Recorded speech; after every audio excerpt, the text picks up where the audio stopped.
what do men need and what do they not need? Let's talk first about what I like to call the trifecta of a man's needs.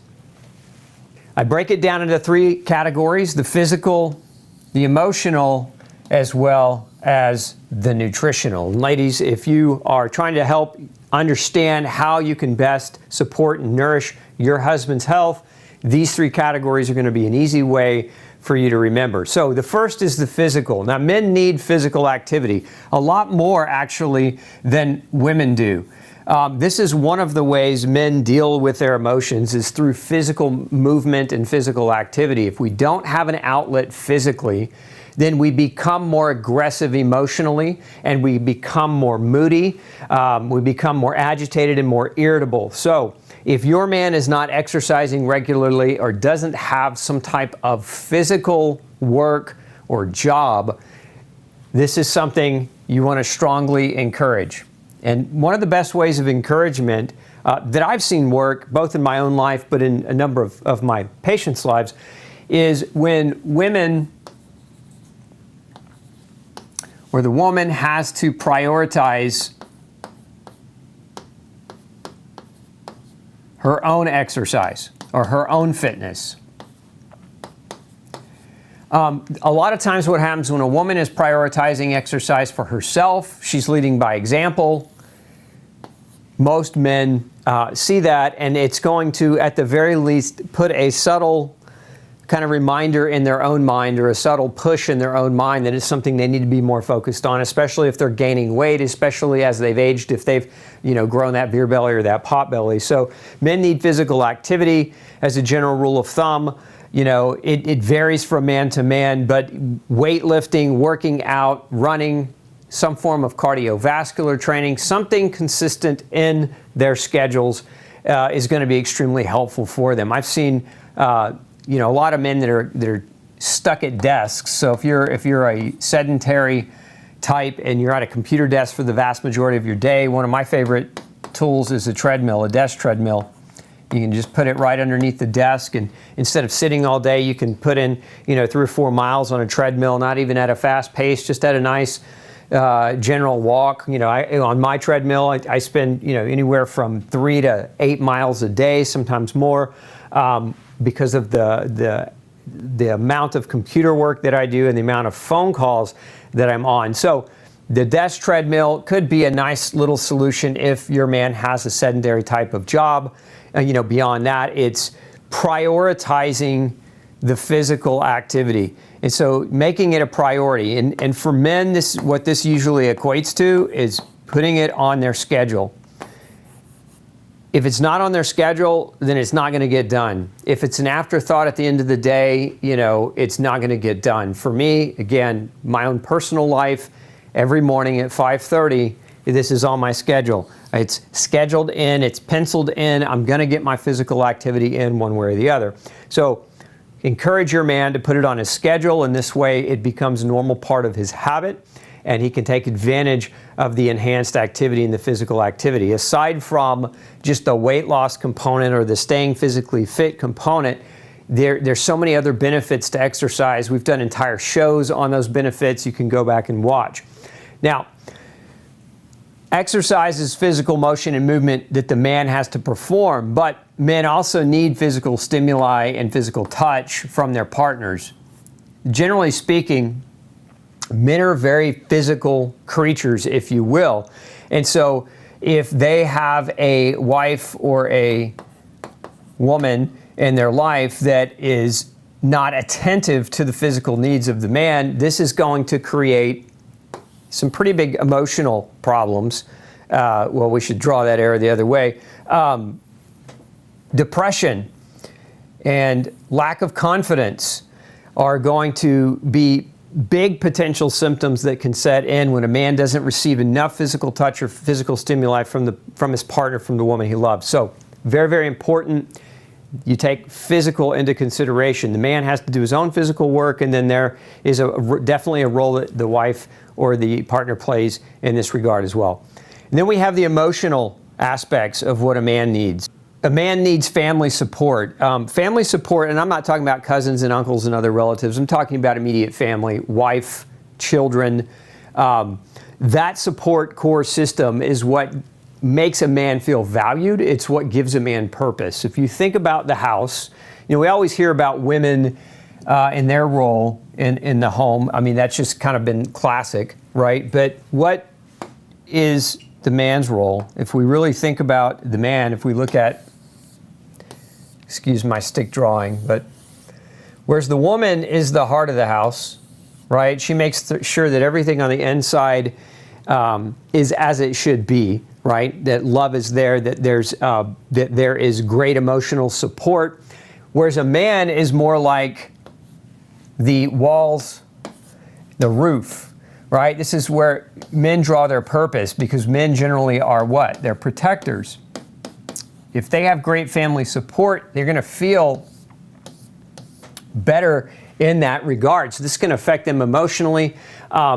It's also going to help them be better providers. As generally speaking, again, men are the structure, women are the esoteric love aspect of the inside of the home. And we've got to make sure that men feel supported within their home. It makes them better providers.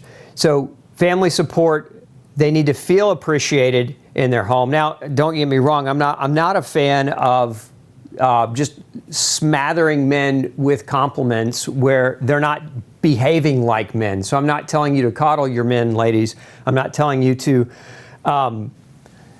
shower them in little white lies of support if they're not doing their part. Part of your job to emotionally support your husbands is to be honest, right? And so this really, we could add in what is really a core component of providing that support is being honest. And sometimes honesty is not what somebody wants to hear, but it's what they need to hear. I know my wife is fantastic at this. When there's a hard truth to be told, sometimes I stick my head in the sand. She'll be the first to jank it out of the sand and slap me and say, wake up, and give me constructive criticism in a loving way, right? That's support, right? Not support in a loving way is not the same thing as an insult. And so don't misconstrue what I mean here. I'm talking about honesty and love in your approach, to be honest and truthful with your man so that he can understand where he might need to change or where he might need to pivot in order to be, again, a better supporter, better provider. Men also need to feel like they're the leaders in the home. And so, don't get me wrong. I mean, I'm not a fool. My wife is pretty much a leader in the home, but she leads where she is fantastic, and I lead where I'm fantastic, and so we both have that role to play. It's a co-role. But men generally want to feel like they're in the driver's seat, just like when you're driving in the car with your husbands, they generally are the ones that want to drive. They need to feel like they're in the driver's seat as the leader in the home as well. They also need to be allowed to be men. And this is really probably super critical in today's day and age, because the social environment around gender and around men versus women, and we have all this rhetoric going around. We've had these decades of kind of an assault, if you will, emotionally on what it means to be a man. And what I refer to is this whole concept of toxic masculinity that you probably have all heard. And are there bad men? Sure. But are men toxic? Is masculinity a toxic thing? Is masculinity a dangerous or bad thing? And the answer is absolutely not. We need masculine men. We need strong men who are respected, who can be the protectors and be the providers in such a way where they're not being told that they're bad or they're evil as a result of being their nature. Not to try to compare men to dogs, but one of the things that different breeds of dogs, I'll use a German Shepherd as an example. A German Shepherd is a herding dog. They've been bred to be herding dogs for years and years and years. And so when they see herd animals like cows, one of the things they want to do is round them up and herd them and bark at them. That is their nature, right? And so we don't yell at the dog for having that nature. You shouldn't be angry at a man, or you shouldn't pronounced toxicity of manhood as a result of a man trying to be what a man is supposed to be, which again is a protector, a provider, among other things, a great father, should there be children involved, a role model, a leader spiritually, a leader as well, physically and nutritionally. So again, this attack socially on who men are, on the core values of what men should be, is something that a lot of men struggle with. And it's because we're so assaulted every day in the media, we're so assaulted every day in the news and the press, that it's become a major problem. And a lot of men deal with this again, emotionally. They develop depression, apathy, and really a lot of them even the opposite, right? Which is just really anger, right? Anger and bitterness. And so again, let men be men where it's not creating massive problems. And so again, men being men, I think that requires some definition as well, because being a man is not catcalling at a woman on the street. Being a man is not railroading all of your emotions into this closet door in your mind and having no emotional feedback. Men are emotional creatures as well. Men should be upstanding and respectable people and good people, in my opinion, God-fearing individuals that set great examples and try to grow and foster growth in their families and those around them. And so that is what being a man is about. I think we have, again, a social construct of how men have held everyone back and how men have held women back. And I think we have to come away from that, because the current situation that we're in, I mean, we just look at grade school, for example, where nowadays in grade school, when I was growing up, there was competition that was fostered and that was encouraged. Today, you've got kids that play sports and it's all about fun and it doesn't matter who wins. And so there's never any, well, it's one of these things. It's one of these white lies, because sports are about competition. And for a man, competition is everything. And if you don't know that, you need to know that. Competition matters, competing matters, winning matters. Now, it's very different in terms of competition and winning at all costs, whether you're ethical or whether you're not. But men want to be competitive, and they want to win, and they want to be competent. And part of the reason why is it's ingrained in us. It is the nature of men. Again, allowing men to be men, part of that's why men love sports so much. It's competition, and they get to live vicariously through athletes on the field. You know, whatever the sport might be, they get to live vicariously, because in today's society, we've kind of taken competition for the youth and we've said, everyone gets a trophy. You know, we have, an entire generation of trophy winners.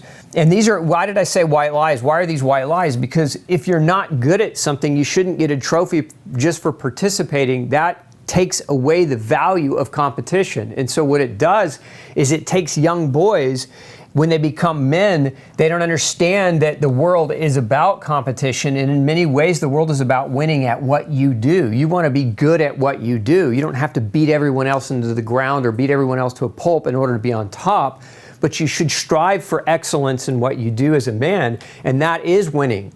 Winning is bringing greater value to the world around you and uplifting others in the process. It's not about beating down your enemies. But there is competition to that, and there is a pride that men should be getting fostered around that. And so this trophy generation has kind of changed. And this is, again, it leads back to this, because when these young boys grow up and they get out in the real world, and these things are very real, and women don't know what they want because they've had kind of some similar brainwashing around what a man should be and what a man is, then men seek out women less and women seek out men less. And so then there's all this emotion that occurs from anger, depression, apathy, etc. in life. And so again, the emotional needs of the man is not being met. And likewise, the emotional needs of the women aren't being met, because there's so much utter confusion about what it means to be a man and what it means to be a woman. Okay, so emotional being very, very important, a lot to unpack there. And then nutritionally, very, very important. what a man needs is real food first. This is kind of primary. What we live in, though, is, again, just like we see a trophy generation, we also see a chicken nugget generation, right? We see a candy bar generation that has evolved with highly processed and packaged foods. And so you cannot build a strong foundation for a man if you're not feeding the engine. Remember, the human body is such an amazing machine. Compare it to a sports car. You put premium gas in that car. You don't buy the cheapest, highest level of ethanol gas because you'll ruin the motor in that car. Well, your motor, your body is crucial and critical, so you've got to put premium gas in it. So real food is kind of primary, but I'll even go one step further, and we'll talk more in detail about this, but organic for several different reasons. And then I would also encourage, depending on your husband, ladies, if he already does this, great, but a solid multivitamin is what this means, solid multivitamin, and an omega fatty acid supplement. These are two things that if they do nothing else in the nutritional realm, eating real food, and then two supplements I highly encourage and highly recommend. I mean, there's 1,000 different products out there, but these two, in my opinion, are absolutely crucial as a nutritional insurance plan for the health of your husband.